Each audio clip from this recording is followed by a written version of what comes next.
আরো বেশি প্রাসঙ্গিক হয়ে উঠছে।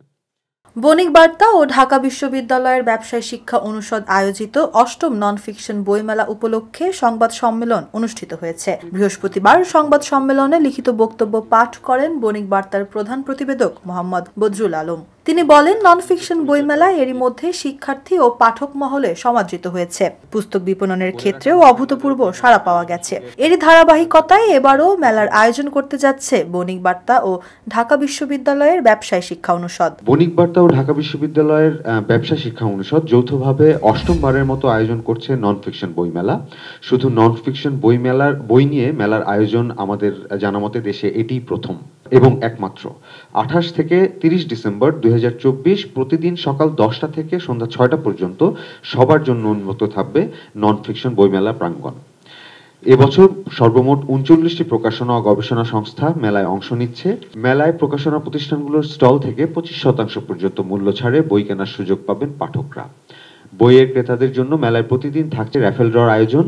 র্যাফেল ড্রয়ে বিজয়ীরা পাবেন আকর্ষণীয় সব পুরস্কার। প্রতি বছর অষ্টমবারের মতো এই বই মেলাতে এবারও যে আয়োজনটা করতে যাচ্ছি, এবছর কিছু নতুনত্ব এখানে যোগ হয়েছে। আপনারা এটা দেখতে পাবেন আমাদের কিছু জায়গাতে। যেমন আমরা গত বছর শুধুমাত্র দুজন সেরা লেখককে পুরস্কার দিয়েছিলাম, এই বছর দুজন সেরা প্রকাশকরা আমরা পুরস্কার দেওয়ার ব্যবস্থা করেছি।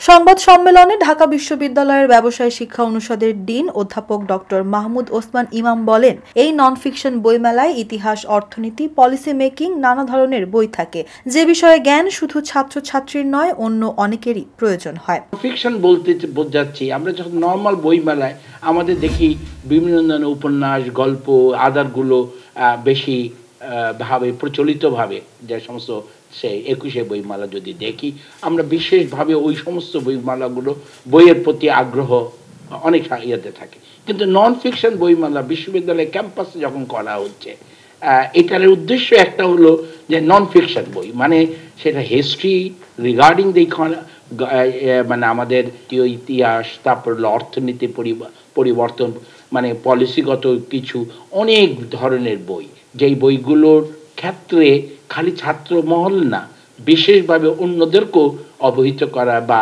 জানার প্রয়োজন আছে। সো এই বইমেলার উদ্দেশ্য হলো ওইটুকু করা। ইভেন অ্যাজ রিপোর্টার আপনাদেরও আমি মনে করি এগুলো পড়ারও প্রয়োজনীয়তা। সংবাদ সম্মেলনে উপস্থিত ছিলেন বণিক বার্তার যুগ্ম বার্তা সম্পাদক মোহাম্মদ সাইফুল ইসলাম, সহকারী মহাব্যবস্থাপক মোহাম্মদ আমিনুল ইসলাম সহ আরো অনেকে। আয়োজকদের প্রত্যাশা, প্রতিবারের মতো এবারও লেখক পাঠকের মিলন মেলা হয়ে উঠবে অষ্টম নন ফিকশন বইমেলা 2024।